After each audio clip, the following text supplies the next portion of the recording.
ఎమ్లాడ రాజన్న తానికి పోయినోళ్ళు చాలా మంది కోడ మొక్కులు చెల్లిస్తుంటారు. కోరిన కోరికలు తీరితే కోడని కట్టేస్తామని మొక్కుకుంటారు. రాజన్న తీరిస్తే ఎమ్మట పోయి మొక్కులు తీర్చుకుంటారన్నట్టు. ఇక ఇంటోళ్ళంతా నపరో కోడని పట్టుకొని గుడి చుట్టూ 3 సుట్లు తిరిగి అటెనక ధ్వజస్తంభం కాడ కట్టేస్తారు.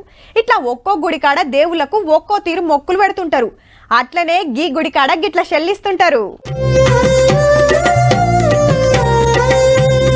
నెత్తి మీద అద్దాలు పూసల కుళ్ళ, దాని మీద వల ముసుగు, ఇటు గవ్వల దోతి గజ్జెలలాగు చేతి 5 ఏళ్లకు జోగులు అంటే ఉంగరాలన్నట్టు. చాలా మందికి ఎరికే ఉంటది. హౌ కొమ్రవెల్లి మల్లన్న తీర్థంలా మల్లన్న ఏషం కట్టినోళ్ళు ఇల్లంతా. ఈ తాపకు అనుకున్నట్టయితే వచ్చేడు నీ ఏషం గట్టి మొక్కులు తీర్చుకుంటా అని మొక్కుకుంటారు.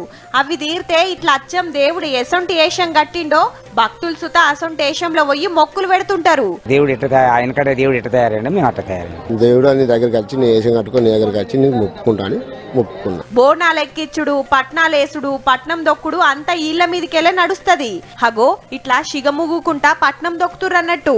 మొగోళ్లే కాదు ఆడోళ్ళు సుత మల్లన్న ఏషం గట్టి మొక్కులు తీర్చుకుంటారు. ఇట్లా ఏషం కడితే ఇంటోళ్ళందరూ మంచిగుంటారు, పంటలు మంచిగా వండి ఏ రంది లేకుండా ఉంటామని భక్తుల నమ్మిక.